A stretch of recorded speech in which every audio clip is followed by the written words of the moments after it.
Daily exams knowledge channel में आपका स्वागत है। आज 7 दिसंबर के इम्पोर्टेंट क्वेश्चंस हम यहाँ पर डिस्कस करेंगे। With whom did NITI Aayog unveil the roadmap for India to become a top quantum economy? NITI Aayog ने किसके साथ भारत को शीर्ष क्वांटम अर्थव्यवस्था के लिए रोड मैप का अनावरण किया? तो ये किया है IBM इंटरनेशनल बिजनेस मशीन्स के साथ। नीति आयोग के फ्रंटियर टैब हब ने IBM के सहयोग से क्वांटम प्रौद्योगिकी रोड मैप लॉन्च किया, जिसका लक्ष्य है 2047 तक भारत को शीर्ष 3 क्वांटम अर्थव्यवस्थाओं में से एक बनाना। यह रोड मैप स्वदेशी क्वांटम हार्डवेयर और सॉफ्टवेयर के निर्माण, आयात पर निर्भरता कम करने और वैश्विक रूप से प्रतिस्पर्धी क्वांटम स्टार्टअप को बढ़ावा देने पर केंद्रित है। इसका लक्ष्य है कम से कम 10 प्रमुख फर्मों को शामिल करना। Which planet is known as the fastest planet? किस ग्रह को सबसे तेज ग्रह के नाम से जाना जाता है? तो ये जाना जाता है बुध ग्रह को। बुध सौरमंडल का सबसे तेज ग्रह है और ये सूर्य के बहुत निकट होने के कारण तेजी से परिक्रमा करता है। ये लगभग 47 किलोमीटर प्रति सेकंड की गति से घूमता है। ये गति पृथ्वी की तुलना में लगभग 1.5 गुना अधिक है। बुध पर एक वर्ष केवल 88 दिन का होता है। इसमें कोई मोटा वायुमंडल नहीं है और इसका एक दिन एक साल से भी लंबा है। इसका एक दिन पृथ्वी के 58 दिन के बराबर है। Who has been appointed as Chief Medical Officer of NCCN? NCCN की चीफ मेडिकल ऑफिसर किसे नियुक्त किया गया है? तो ये किया गया है डॉक्टर रेणुका अय्यर को। डॉक्टर रेणुका अय्यर को national comprehensive cancer network NCCN का नया प्रमुख चिकित्सा अधिकारी नियुक्त किया गया है। उनकी नियुक्ति 26 फरवरी 2026 से प्रभावी होगी। NCCN अमेरिका के प्रमुख कैंसर केंद्रों का एक गैर लाभकारी गठबंधन है। डॉक्टर रेणुका अय्यर वर्तमान में न्यूयॉर्क स्थित Roswell park comprehensive cancer centre में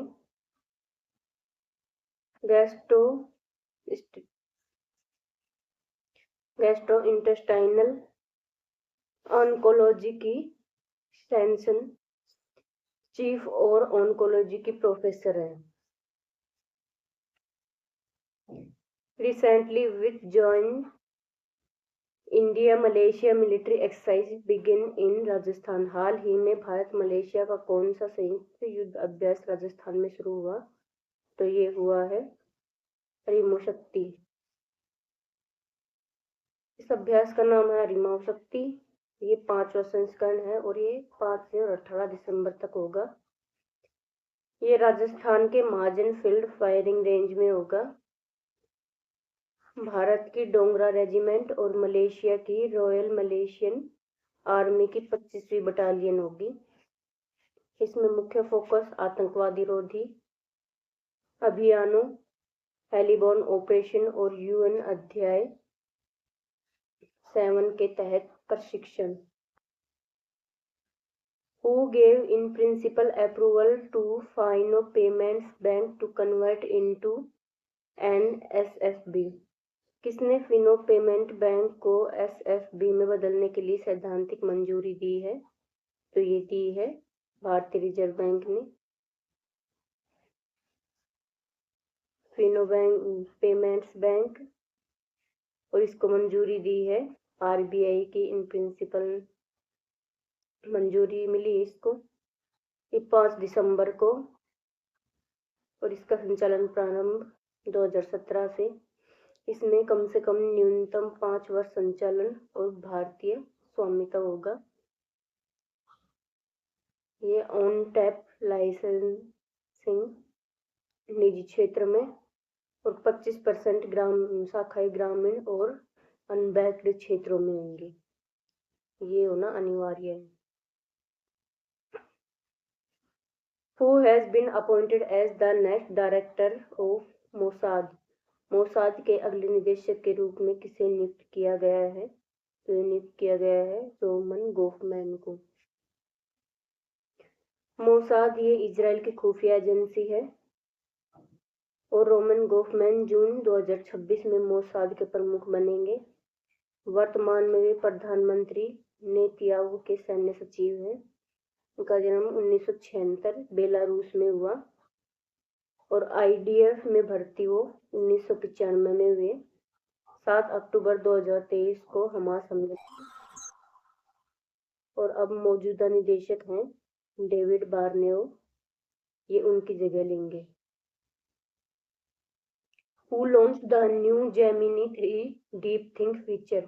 किसने नया Gemini 3 deep think feature launch किया है? तो ये किया है गूगल ने।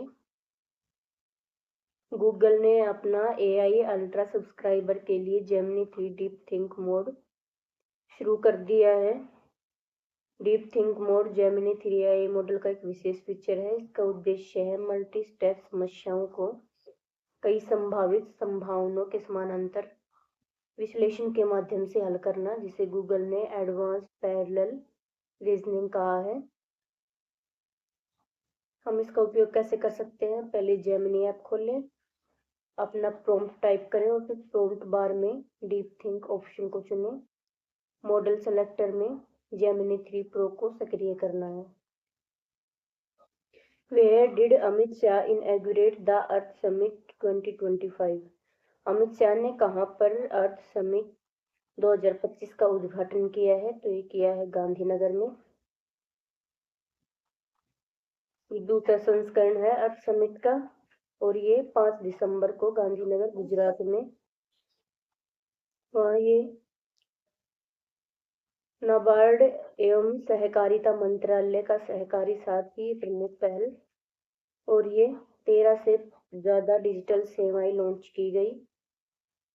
बड़े पैमाने की योजनाएं हैं सहकारी टैक्सी, सहकारी बीमा और देश भर के 50 करोड़ से अधिक सहकारी सदस्य लाभार्थी होंगे।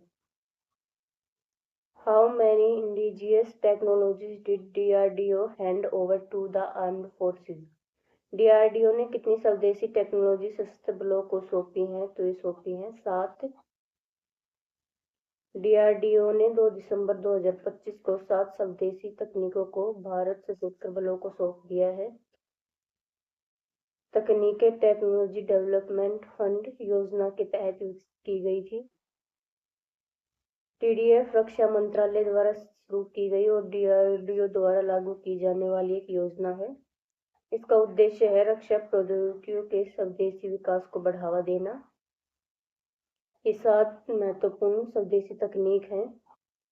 एयरबोर्न जैमर्स के लिए हाई वोल्टेज पावर सप्लाई, नौसैनिक जेटियों पर बेहतर पहुंच के लिए tight efficient gangway, very low frequency और हाई फ्रीक्वेंसी संचार के लिए स्विचिंग मैट्रिक्स सिस्टम, पानी के नीचे प्लेटफॉर्म्स के लिए सुरक्षित संचार के लिए VLF लूप एरियल, तेज इंटरसेप्टर नौकाओं के लिए स्वदेशी वाटर जेट प्रणादेन प्रणाली, उपयोग के लिए किए गए लिथियम आयन बैटरियों से लिथियम प्रिकर्स रिकवरी की तकनीक, लंबे समय तक जल नीचे निगरानी के लिए long life sweater battery system. Recently who set a Guinness world record? हाल ही में किसने गिनीज वर्ल्ड रिकॉर्ड बनाया है? तो बनाया है दिव्य ज्योति सरकार ने। मार्शल आर्टिस्ट और इंजीनियर दिव्य ज्योति सरकार ने 2 अंडों को पकड़े हुए 1 मिनट में सर्वाधिक 331 पंच लगाने का गिनीज वर्ल्ड रिकॉर्ड बनाया है, जो कि 302 पंचों से अधिक है। 26 नवंबर को 12/7 में रिकॉर्ड बनाने का प्रयास 1 दिसंबर को गिनीज ईमेल के जरिए पुष्टि की गई। इस उपलब्धि ने उनकी उत्कृष्ट गति, नियंत्रण और सटीकता को प्रदर्शित किया है, जिससे उनका नाम वैश्विक रिकॉर्ड बुक में दर्ज हो गया है। Who become the investor and ambassador of perplexity AI. Perplexity AI के निवेशक और राजदूत कौन बने हैं? तो ये बने हैं क्रिस्टियानो रोनाल्डो। क्रिस्टियानो रोनाल्डो एक निवेशक और वैश्विक ब्रांड एम्बेसडर दोनों के रूप में परप्लेक्सिटी एआई में शामिल हो गए हैं। उन्होंने रोनाल्डो हम लॉन्च किया है, जो एक व्यक्तिगत एआई संचालित प्रशंसक सहायक है। इसमें विशेष तस्वीरें, कैरियर संबंधी जानकारी और इंटरैक्टिविटी सामग्री शामिल है। परप्लेक्सिटी एक अगली पीढ़ी का एआई सर्च और सहायक प्लेटफॉर्म है, जो गूगल जेमिनी और चैट जीपीटी जैसे ऐप्स के साथ प्रतिस्पर्धा करता है। Who will host the 20th UNESCO ICS session? 20वीं यूनेस्को आईसीएस सत्र की मेजबानी कौन करेगा? तो ये करेगा भारत। भारत 8 से 13 दिसंबर 2025 तक लाल किले नई दिल्ली में अमूर्त सांस्कृतिक विरासत की सुरक्षा के लिए अंतर सरकारी समिति के 20वें सत्र की मेजबानी करेगा। भारत ने आधिकारिक तौर पर दिवाली को यूनेस्को की अमूर्त सांस्कृतिक विरासत सूची में शामिल करने के लिए नामांकित किया है। How much did Netflix bye Warner brothers discovery? Netflix ने कितनी लागत में वार्नर ब्रदर्स डिस्कवरी को खरीदा है? तो ये खरीदा है $72 बिलियन में।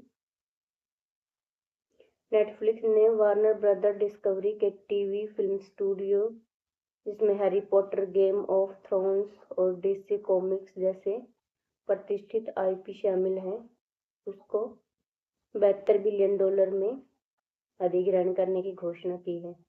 नेटफ्लिक्स का अब तक का सबसे महत्वपूर्ण अधिग्रहण है, जिसने इसे एक कंटेंट वितरक से एक स्टूडियो पावर हाउस में बदल दिया है। Lakme and Trent pioneer Simone Tata passed away at what age? Lakme और ट्रेंट के अग्रणी सिमोन टाटा का कितने वर्ष की आयु में निधन हो गया? तो ये हो गया है 95 वर्ष की आयु में। स्विट्जरलैंड में जन्मी बिजनेस लीडर और रतन टाटा की सौतेली मां सिमोन टाटा का 95 वर्ष की आयु में मुंबई में निधन हो गया। जिनेवा में जन्मे वे पहली बार 1953 में भारत आई। 1955 में नवल टाटा से शादी की और मुंबई में बस गई। उन्होंने लैक्मे को भारत के अग्रणी सौंदर्य प्रसाधन ब्रांड के रूप में स्थापित करने में भूमिका निभाई। Recently who received the first FIFA peace prize? हाल ही में किसको पहला फीफा शांति पुरस्कार मिला है? तो ये मिला है डोनाल्ड ट्रंप को। डोनाल्ड ट्रंप को वाशिंगटन डीसी के कैनेडी सेंटर में 2026 फीफा विश्व कप के ड्रा के दौरान पहली बार फीफा शांति पुरस्कार से सम्मानित किया गया। फीफा शांति पुरस्कार फीफा के सामाजिक उत्तरदायित्व कार्यक्रम के अंतर्गत एक नया पुरस्कार है।